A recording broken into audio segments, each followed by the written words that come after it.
So 45 seasons now, Buccaneer football, and they have just matched the worst home defeat of all time. Congratulations. That's an accomplishment for the Buccaneers. And so they dropped to 6-3, and they are now staring down a wild card berth, most likely, as their avenue to the postseason, barring a collapse here. Tom Brady was bruised. He was scraped up. He was bloodied on this day, and that is where the story lies. That's the story. It's not the Saints locker room. It's the locker room of the losers, the Tampa Bay Buccaneers. So the question is this: how concerned should the Buccaneers be? It's just one game, right? You get blown out. You weren't there. You didn't show up. Fine, whatever. We'll live to play another day. How concerned should the Buccaneers be with this loss? The dramatic score, lopsided score in favor of the Saints. So I am going to dust off the Maller scale of panic. 1 to 10, with 10 being the very bottom of the barrel.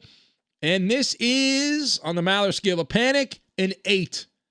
An 8 for Tampa. So I've got Ferris Bueller, Navy, and truancy. And we will tie all these things together. Now, any conversation about the state of affairs for the Buccaneers, think of this as a State of the Union address, starts with Tom Brady. And that's a problem.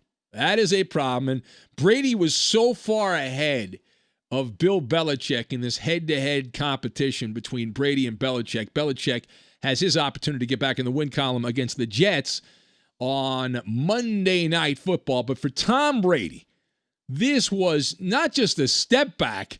This was a slip and slide back. Back. Back it up now. Back it up. That was Tom Brady. Every indicator leading into this game pointed to him having a monster day and the Buccaneers getting a win, right? They were a favorite at home, as you would expect. They've been playing great. You're the home team. It's a rainy night. The Saints are a dome team going into inclement weather, typical rainstorm through Florida. And Tom Brady, who has been one of the most amazing, if not the greatest of all time, bad weather quarterbacks, and he turns generally sloppy conditions into his blank canvas, and he paints a masterpiece.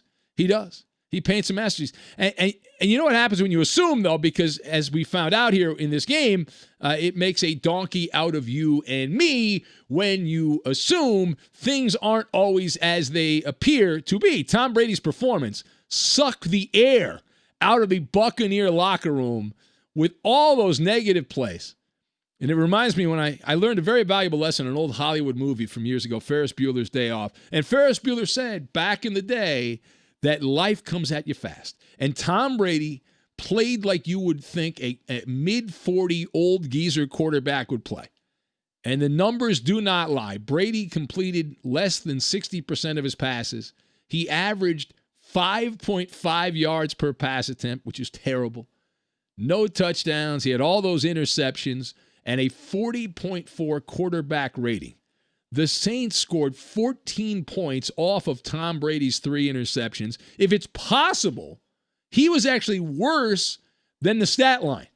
Like it was obscene. It was an obscenity is what it was. And this was Tom Brady's 333rd career start, which is half the sign of the devil, including the playoffs. It's the first time that a Brady team has gone 3 and out on their first 4 drives. And it's appropriate in Florida. When it rains, it pours. When it rains, it pours. This was a 31-0 game at halftime. I'm convinced I was one of 4 people that watched the second half. And that left Al Michaels and Chris Collinsworth plenty of time to play grab ass and garbage time filler after halftime. And by the time it had ended, Tom Brady had suffered the most lopsided kick in the ass of his career. So this is a Tom Brady haters ball is what it is. Wear your top outfit because the previous worst loss was 31 points to the Buffalo Bills. That was the Lawyer Malloy game, if I remember correctly, back in 2003. And what happened? All those Buccaneer weapons on offense. What happened? And low, you brought in Antonio Brown, AB. How'd that turn out? Crickets. All right, now not only was Tom Brady lousy, but the Buccaneers also had the double whammy working against them. That Tampa defense, which had earned its stripes, they had a bunch of gold stars. They were decorated coming in based on past results. They were ranked 3rd in total defense.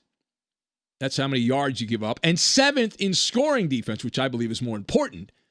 And they obviously slept right past the alarm clock and decided to hit the snooze button. What a humbling performance. Drew Brees, who had looked washed up himself, we had done monologues about this, and he deserved those monologues. Drew Brees had been brutal in several games, throwing the ball down the field, unwilling, unable to throw the ball down the field. On this particular night, he was the maestro of the orchestra, and it was a winning note.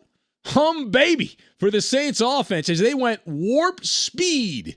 Yes, they did. Right down the field. The Saints go marching into the end zone. New Orleans had 27 first downs in a game that was over at halftime, 420 total net yards, and they were completing almost 65% on third down. This was like the Navy, right? By land, by air, by sea, the New Orleans Saints dominated every possible variable in this particular game.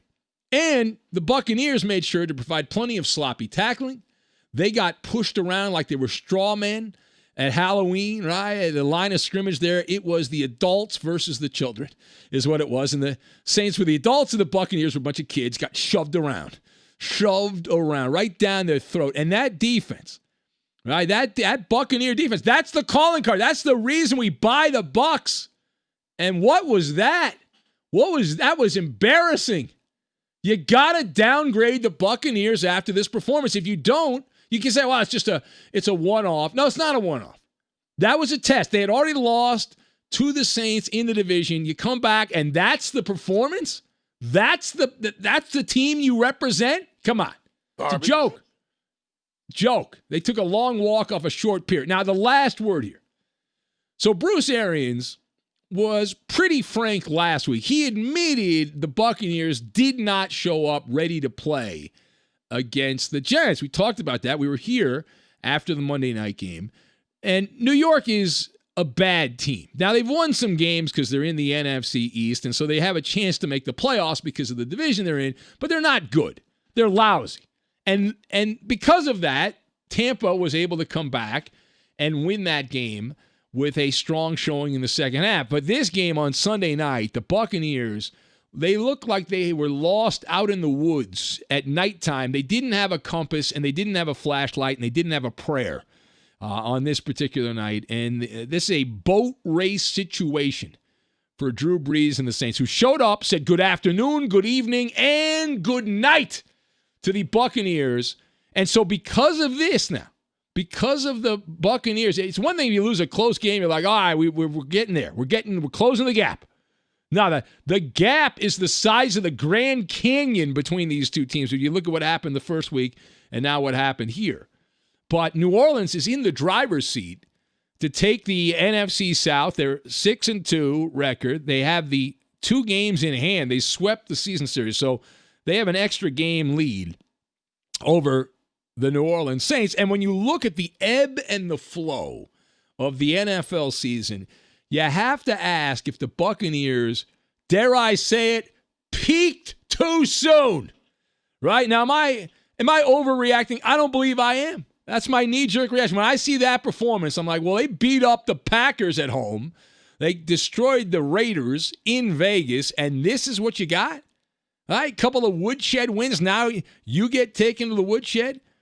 And so this is a situation now. Bruce Arians, I saw some of the comments after the game, and Arians was like, hey, we've got to kind of regroup and all that. He was paraphrasing what he said, but soul-searching would be the term that I would use because that was truancy. They were guilty, the Buccaneers, of truancy. They played hooky is what they did. There was no attention to detail. And it's not just on the players. It's also the coaching staff. Bruce Arians got to own this. He's got to eat this, and it doesn't taste good. It does not taste good because an inability to adapt And that's what it appeared to me. Like, listen, the Buccaneers were not ready to go, and you can say some of that's on coaching. I think a lot of it in the NFL, if you're not ready to play as an NFL player, that's on you. But here's the deal, though. You adapt the game plan, and they were being run around in circles. It's like, well, it seemed like they were so stubborn in the first half. No, this is the plan. We're going to do this. We're going to win the game.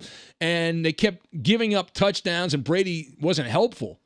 But now you look at this Buccaneer team, and they've got some locker room drama. Tampa plays Teddy Bridgewater and the Carolina Panthers. Teddy Bridgewater, a license to print money if you're a gambler.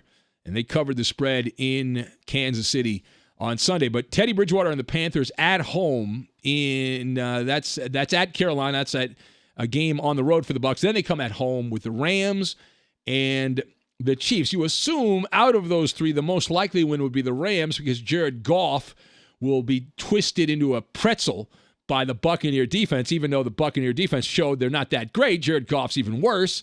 But it's possible if they play like the Buccaneers played on Sunday night, they'll lose all three of those games. And for New Orleans, the price of their stock is going up. And they've got no choice. You figure they got to play at home in the playoffs. I know they played a road game in the rain on Sunday night and won the game. But traditionally, dome teams, you get later in the year, it's not even the crowd because there's really not many fans. Even when they have fans at games, there's not very many fans. It's more of a product of inclement weather. And if you're the Saints, do you really want to have to go play Aaron Rodgers in the cold weather of Wisconsin, or would you rather play him in the nice, friendly confines of the climate-controlled dome? I think we know the answer. It is also the hostess schedule. The next 5 games for the Saints.